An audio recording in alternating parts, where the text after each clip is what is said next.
It's getting tougher today to make money in the bathroom remodeling business, especially in this business versus, let's say, a few years ago when COVID was here and everybody had more work than they could shake a stick at and didn't have enough time to even do it. The question becomes, if you're finding that lead generation is harder, it's harder to differentiate yourself. Everybody has the same wall panels maybe that you do, or you're a design build contractor and looking at ways to make more money per crew per day and are looking at wall panels as a way to do it. You may be questioning, how do I evaluate wall panel suppliers and who might be best for me to take on? In this video, we'll look at different criterion to help you do just that and run a more profitable bathroom remodeling business. The first thing you want to look at in evaluating a wall panel supplier is wall panels themselves, right? You really want to have a panel that looks realistic, has got a great warranty, and is built to last. So one of the ones that I like are laminate wall panels. These panels are they're actually 3/8 of an inch thick, and it's a high pressure laminate over a marine grade plywood. This is the same stuff that boats are made out of, with a vapor barrier in the back. And what happens with these panels is they actually click and lock together. So in here, if we look at this, this is actually a pattern called black hexagon. So it's a panel here. This panel clicks and locks into that panel. And there's a panel off to the side here that clicked and locked into this panel. So what's nice about this product is you can combine different patterns in the same installation. This one here is a Bianco marble with the black hexagon in the back. There's 31 different patterns, all of which are in stock. It has a lifetime guarantee. And it's a material that's actually been used for 41 years. So this, while it may seem new to a lot of people, is actually not a new product at all. Another key thing when you're looking at choosing a wall panel supplier is not just the panels themselves, but it's how do the panels come to you and do they arrive to you intact? So one of the things that we like to do is really a little bit of maybe even overkill when it comes to shipping product out. So we have crates made exactly to the size. The panels themselves are literally inside of this crate. There's no room for them to move around. All of the panels are wrapped in two, and they're all kind of wrapped up so they're face to face, so the front faces don't get kind of nicked in shipment.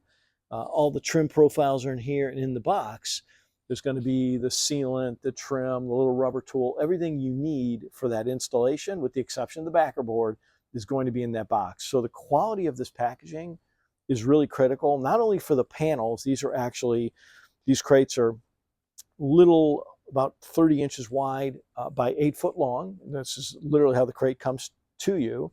And you would take it off. It would come off with a lift gate or a lift truck if you have a lift truck. But also, if you do have a shower base part of the order, these are our stone bases, and there's actually cushioning that's literally right underneath here in a nice big pallet. Again, the quality of the packaging, as you know, can kill you. If something comes in and it's all broken up in the package, that's a bad day.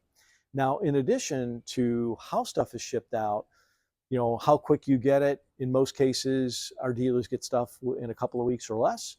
And a reason for that is because we carry inventory. This product comes in predominantly, our bases come in from Spain, our wall panels come in from Norway, glass doors really kind of through Canada. But carrying inventory is a key.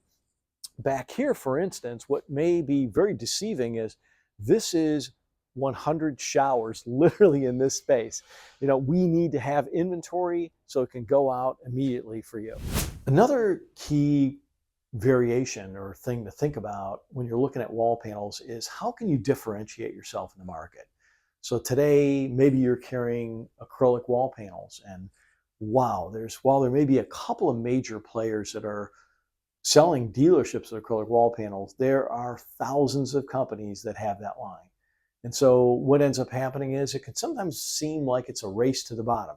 It's who's going to give them the cheapest price, and it can be difficult to make money. So one option is to really get with a line that allows you to differentiate your offerings. And so these laminate wall panels, I know Innovate, we stock 31 different patterns, and we try to not just stock plain old, but some things that are really interesting. So this is one, it's a 12-inch wide by 4-inch high Aberdeen brick. And these panels are literally clicked and locked together, even though this looks as one wall panel system.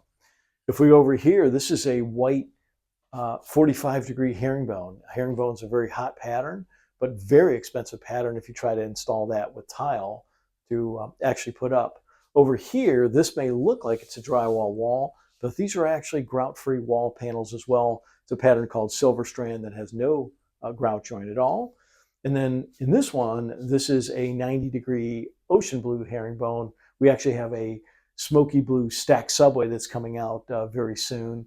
But over here, this is something very unique. So the question is, are you going to just have the same old, and really be competing, whether it be with acrylic or let's say cultured stone, where there's so many people with the same materials that you're offering today, or could you differentiate to improve profits? Another key in choosing a wall panel supplier goes beyond the products, and it goes to actually the programs, tools, resources that are available to you to help you to market and sell the product. So one key in doing that can be an in-home bathroom presentation. So through the Innovate group, we've got a program that was put together on the Engage network. First it starts out talking pros and cons of different types of systems, whether they be acrylic or tile or things like that.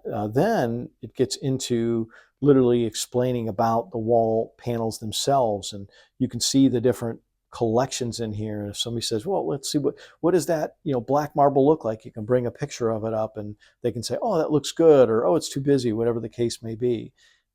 There is also built into this the visualizer tool, which can be used on any device, whether it's on this iPad or used on literally a computer, which will kind of change out the different wall panels and bases, glass doors. There's a gallery with different pictures, a before and after area where you can literally stream over pictures and see what they went from and to. People love those type of things.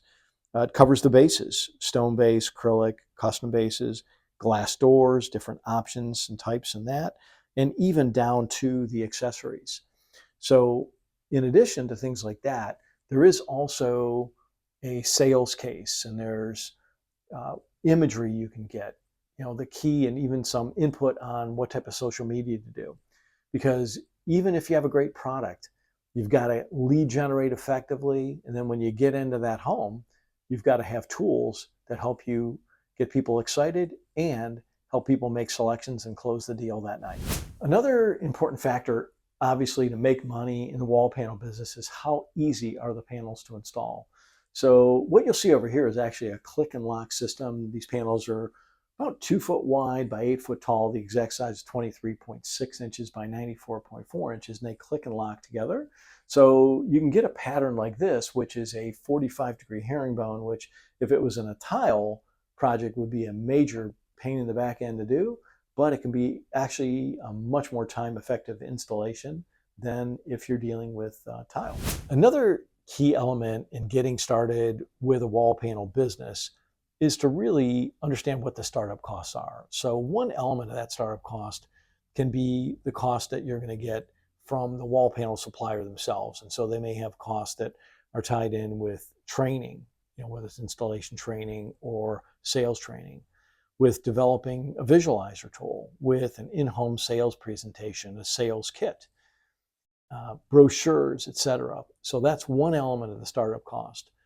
The other would obviously be your tools and your truck. Many of you may have that or not, but what do you need in specialized equipment to actually get started in the business? And then you also want to look at marketing cost. So what's it going to run? If you're doing pay-per-click, if you're doing social media, if you're doing home shows, because expecting to get referrals sound great, but all referrals are advertised leads that have happened in the past. So look at developing a budget before you get going, so that you don't start the business up and then you have no money for marketing, and then you're not getting any leads, and it all kind of goes downhill at that point. So definitely focus on startup costs. When you're choosing a wall panel supplier, you want to look at how can you buy and what is the pricing, not only of the wall panels, but also maybe of the bases or glass doors or all of that stuff bought together. So request those price schedules. But in addition to that, ask a little bit about if there's any kind of group buying. Can you get a discount? Maybe instead of buying one, you buy two at one time. So this way there's a little bit of savings there. Can you get a discount if you bought in bulk? Maybe you're doing work where you can afford to store multiple orders at one time and save on the shipping cost of those coming in. But in addition to asking about the pricing, ask to know how big will the package or packages look like that come in. Because while in theory it's great to get a discount by buying a bunch, if for some reason you don't have a place to put them, that doesn't do you any good. So ask about pricing and ask about buying and group buying and see if that may be an option for you. We talked today about many different facets of becoming a bathroom dealer.